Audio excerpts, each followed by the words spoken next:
दोस्तों स्वागत है आपके अपने चैनल टेक सिविल में। दोस्तों आज का वीडियो बहुत ही बेसिक चीज़ पे है, लेकिन ये बिल्डिंग की मजबूती के लिए बहुत ही ज़रूरी है और ये छोटी सी जानकारी सबको होनी चाहिए, चाहे वो साइट इंजीनियर हो, फ्रेशर इंजीनियर हो या मकान मालिक हो।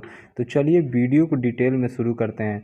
जैसा कि आप लोग यहाँ देख रहे हैं कि कॉलम की शटरिंग खोली जा रही है, तो कॉलम की शटरिंग खोलने के बाद कॉलम के बारे में क्या क्या बातें हमें ध्यान रखनी चाहिए जिससे कि कॉलम हमारा मजबूत बने, क्योंकि आप जानते हैं कि बिल्डिंग का जितना भी लोड होता है वो हमारे कॉलम पे जाता है और कॉलम से फिर फाउंडेशन पे जाता है। तो अगर आपका कॉलम मजबूत नहीं है तो फिर आपकी बिल्डिंग ऐसे ही कमज़ोर हो जाएगी। और यहाँ जो 5 से 6 जो बेसिक बातें बताई है कॉलम के बारे में, दोस्तों ये सबको नहीं पता होता है। तो आप इस बातों को ज़रूर ध्यान रखिएगा जब भी आप कॉलम की ढलाई करवाएं और फिर उसका शटरिंग खोलते हैं, तो उसमें 5-6 चीज़ें जो हैं वो आपको उसमें करना होता है। तो चलिए वीडियो को डिटेल में शुरू करते हैं और आपको बताते हैं कि ये 5-6 जो काम है वो क्या है जो कॉलम में हमें ध्यान रखना चाहिए। अब जैसा कि आप यहाँ देख रहे हैं कि कॉलम की शटरिंग खोली जा रही है, तो कॉलम की शटरिंग खोलते ही सबसे पहले आपको करना क्या है कि आपको उस पर तराई करना है, यानी कि पानी का छिड़काव करना है। आप देख रहे हैं कि पानी उस पे चारों साइड से पानी का छिड़काव कर दें।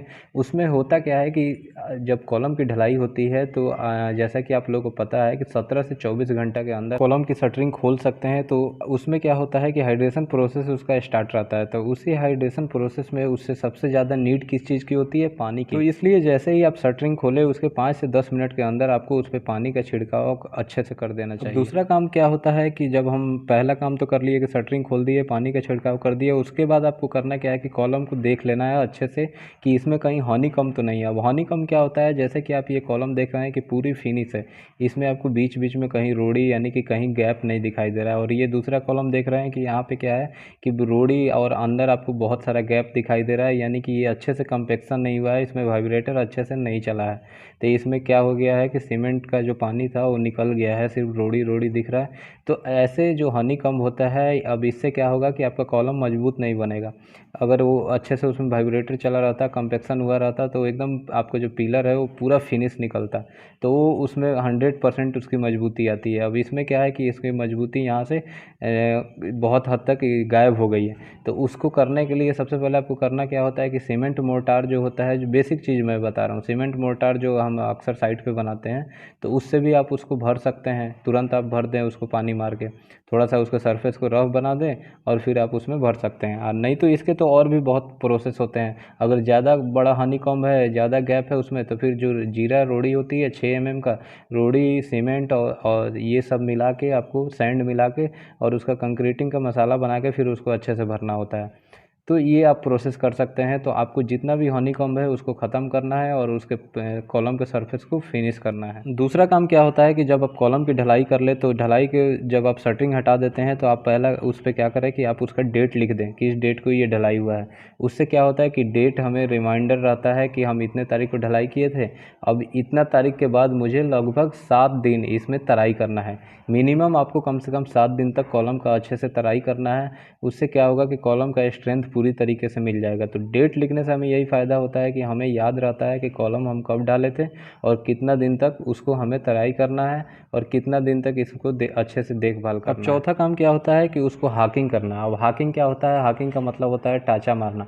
अब देखिए कॉलम की ढलाई हो जाती है, तो अगर आप उसके बाद उसमें क्या करते हैं कि दीवार जब कॉलम से सटा के बनाते हैं, तो आप बाद में देखते हैं कि कॉलम और दीवार के बीच में क्या होता है कि क्रैक आ जाता है, ये दरारें वहाँ दिखती है, जैसा कि आप यहाँ देख रहे हैं। या फिर ऐसा भी होता है कि आप अगर दोनों को प्लास्टर भी कर देते हैं तो भी वो प्लास्टर वहाँ से छोड़ देता है, वहाँ दरार दिखने लगता है। तो इसी चीज़ को ख़त्म करने के लिए क्या किया जाता है, कॉलम के सरफेस को रफ बनाया जाता है जिस साइड आपका ईंट की दीवार आनी है या फिर उस पर प्लास्टर करनी है। तो अगर आप प्लेन सरफेस पे प्लास्टर कर देंगे या मसाला उस पर लगा देंगे, या फिर मान लीजिए कि प्लेन सरफेस पे ही आप पुट्टी पीओपी कर दे रहे हैं, तो वो वहाँ से पपड़ी बन के छूट जाता है, उसमें दरार आ जाता है। तो इसलिए उसके सरफेस को रफ़ करना होता है।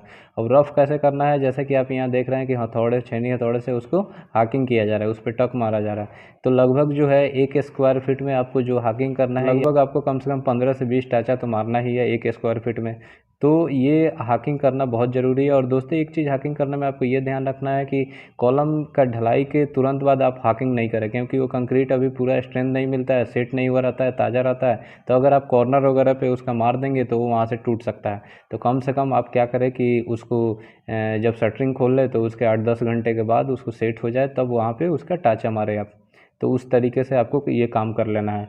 फिर जो लास्ट हमारा इम्पोर्टेंट काम होता है वो होता है कि गन्नी बैग, यानी कि जो हमारे जूट की बैग होती है जिसे हम हेजियन क्लॉथ भी बोलते हैं, तो वो क्लॉथ यानी कि जो बोरी होती है वो पूरी बोरी उस पर लपेट दिया जाता है कॉलम पे। अब ये बोरी क्यों लपेटा जाता है? बोरी इसलिए लपेटा जाता है क्योंकि उस पर आप एक बार पानी मार देंगे तो वो क्या रहता है कि गीला रहता है, उसमें पानी बना रहता है, तो आपको बार बार उसकी तराई नहीं करनी पड़ती है। 2 से 3 घंटे तक उसमें पानी नमी रहता है। फिर आपको आराम से 2-3 घंटे उसमें पानी मार के छोड़ दे, वो अपना धीरे धीरे कॉलम हमारा तर रहेगा, मॉइस्चर बना रहेगा। फिर 5 से 6 घंटे बाद आप जब टाइम मिले आप दोबारा से उसको कर दें। दिन भर में 2 या 3 बार कर देंगे तो आपका कॉलम का तराई होता रहेगा। तो ये बहुत ज़रूरी होता है दोस्तों। हेजियन क्लॉथ यानी कि जो जूट की बोरी होती है वो लगाने के टाइम में आपको ये ध्यान रखना होता है कि जो बोरी हो वो किसी केमिकल वगैरह की ना हो। आप वही बोरी अगर आपके कॉलम आप तुरंत ढलाई हुआ रहता है, ताज़ा रहता है, अगर वही आप केमिकल की बोरी लपेट दिए, अगर केमिकल और हमारा जो कंक्रीट या सीमेंट टच में आ गया तो धीरे धीरे वो कंक्रीट वहाँ से डिस्ट्रॉयड होने लगेगा, यानी वो ख़राब होने लगेगी, तो वो वहाँ से कंक्रीट जो है वो भी वहाँ पे गिर सकता है।